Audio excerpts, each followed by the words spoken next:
जय श्री कृष्ण। देखिए, मकर राशि और मकर लग्न के लिए कितना महत्वपूर्ण वक्त है। आपके लिए बड़ा मजबूत वक्त है ये। आपकी जन्म पत्री को, आपकी पोजीशन को ये उठा रहा है। और हम देखेंगे यहाँ पर कि सबसे पहले गुरु छठे भाव में है, वक्री हैं और वर्गोत्तम में है। गुरु आपके 12th लॉर्ड हो गए, 3rd लॉर्ड हो गए। ये कॉम्बिनेशन जो है बड़ा इंपॉर्टेंट चल रहा है इन दिनों के अंदर। इसकी चर्चा करना जरूरी है। ये कॉम्बिनेशन द्वादश भाव में है, जो शनि गुरु से दृष्ट है और इधर शनि से दृष्ट है। तो ये बड़ा एक्सप्लोर कर रहा है, कॉम्बिनेशन बहुत मजबूत है। जहां पे शुक्र और मंगल बैठे हैं, जो दोनों अस्त हैं। अब क्या हुआ, मंगल जो है 4th लॉर्ड हो गए, एसेट डिस्पोजल करा रहे हैं। गुरु तीसरे छठे स्थान में वक्री हैं, ठीक है, लेकिन ये जैसे मार्गी होते हैं तो लाइबिलिटीज क्रिएट करते हैं, यानी कुछ नया बेच खरीद के नया लेने की चेष्टा कर रहे हैं। चतुर्थेश और अष्टमेश द्वादश में चले गए, गुरु से दृष्ट हैं। लोकेशन चेंज होना, ट्रैवल होना, एसेट का लिक्विडेशन होना, ये सारी चीजें आ रही हैं। मंगल भी एक्सप्लोर कर गए, लाभेश भी हैं, सूर्य आपके अष्टमेश हैं और शुक्र आपके 5th और 10th लॉर्ड हो गए। तो असर जो हुआ इस परिवर्तन का, ये प्रोफेशन पे भी हुआ।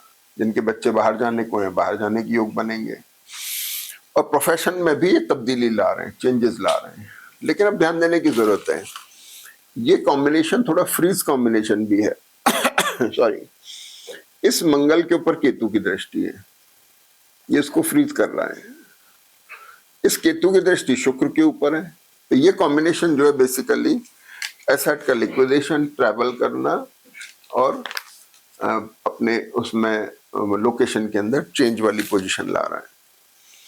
केतु मंगल दोनों अस्त हैं, तो ये कफ, कोल्ड और टूथ प्रॉब्लम कोई बताता है, लेकिन आपको इसका थोड़ा सा ध्यान रखने की जरूरत है। पैसा वैसा खर्च करने में, एक्सपेंडिचर में या इन्वेस्टमेंट में थोड़ा ध्यान रखें, ज्यादा ना हो जाए। केतु की दृष्टि मंगल को थोड़ा फ्रीज कर रही है। पेरेंट्स की सॉरी, पेरेंट्स की हेल्थ का थोड़ा सा विशेष ध्यान रखना है। अब हम आ जाते हैं, ये कॉम्बिनेशन जो है शनि के साथ एक कॉम्बिनेशन बना रहा है। शनि मंगल दृष्ट है।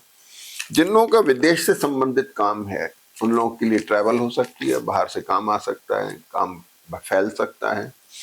तो मंगल और शनि और गुरु दोनों मंगल को एक्सप्लोर कर रहे हैं, शुक्र को एक्सप्लोर कर रहे हैं। जिनके बच्चे बाहर हैं, उन लोगों के लिए फायदा हो सकता है। जो लोग बाहर से काम करते हैं, उनके लिए फायदा हो सकता है।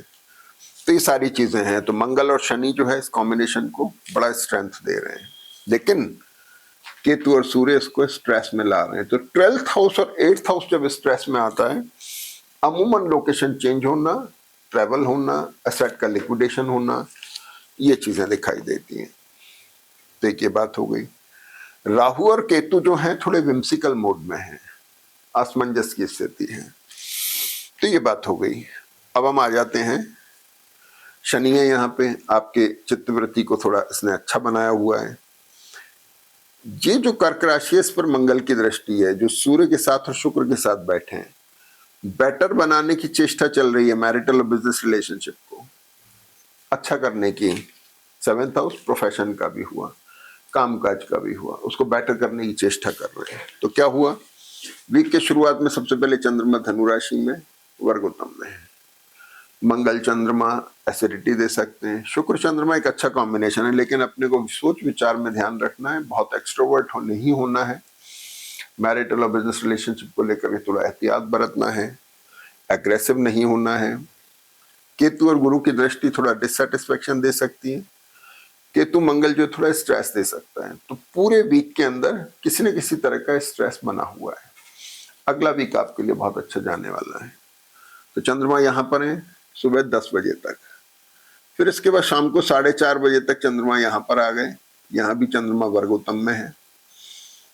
तो आपको सुबह से लेकर के शाम को 4:30 बजे तक के चंद्रमा का वर्गोत्तम कैरेक्टर है, इसका फायदा उठा सकते हैं, कोई नई शुरुआत करने में, कुछ नए टाई अप्स करने में, कुछ मुहूर्त करने में।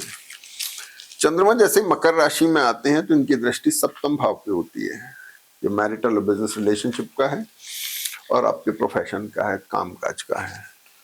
मंगल की भी दृष्टि यहाँ पर है, ये बड़ा इंपॉर्टेंट है। मंगल, शुक्र और सूर्य मिलकर के सप्तम भाव पर दृष्ट हैं। और यहाँ जो चंद्रमा है मकर राशि के अंदर, ये राहु सूर्य की वजह से थोड़ा स्ट्रेस में आ रहे हैं, यानी बिगड़ती चीजों को अब बनाने की चेष्टा कर रहे हैं।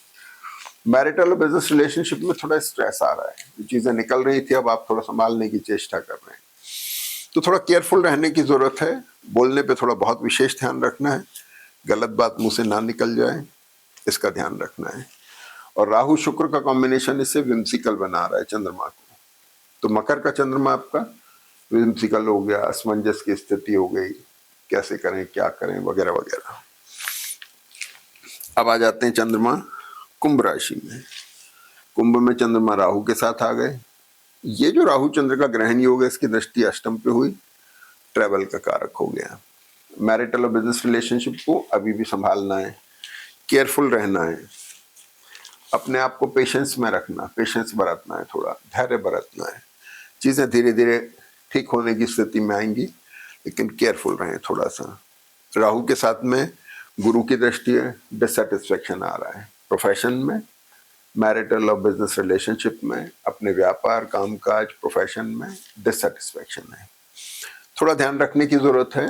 और पेशेंस रखेंगे तो ग्रहों के बदलाव जो हैं, हमेशा चलायमान ग्रह जो हैं आपको रिलीफ दे देंगे। अब ये होता है कि चंद्रमा राहु के साथ में एक दिन ठीक निकलता है, अगले दो फिर स्ट्रेस में आ जाते हैं आप। तो ये चंद्रमा यहाँ राहु के साथ में आ गया। और इसके बाद में इंपॉर्टेंट चीज क्या होती है कि चंद्रमा मीन राशि में आती है। ये इंपॉर्टेंट चीज ये हो गई कि चंद्रमा मीन राशि में आके रिडिफाइनिंग मोड बना रहे हैं। किसके लिए बना रहे हैं? आपके रिलेशनशिप को लेकर बना रहे हैं। तो मंगल की दृष्टि शनि के साथ में, शनि की दृष्टि मंगल पर, शनि मंगल के कॉम्बिनेशन में, मंगल अस्त है, सूर्य के साथ है, एग्रेशन है, लेकिन फिर भी स्ट्रेंथ दे रहे हैं, मजबूती दे रहे हैं। यहाँ चंद्रमा जो आपको हल्का डिप्रेशन सा फील हो रहा था, कुछ ऐसा लग रहा था क्या करें कैसे करें, आप थोड़े डिसाइसिव होने की स्थिति में जा रहे हैं। आप रीडिफाइनिंग मोड में है चंद्रमा, तो सोच विचार कर रहे हैं, पुनर्विचार कर रहे हैं अपने प्रोफेशन, अपने मैरिटल और बिजनेस रिलेशनशिप्स को बचाने के लिए। तो वीकेंड तक चंद्रमा मीन राशि में रहते हैं। अगले वीक में फिर बात करेंगे कि मीन राशि का चंद्रमा क्या कहता है। जय श्री कृष्ण।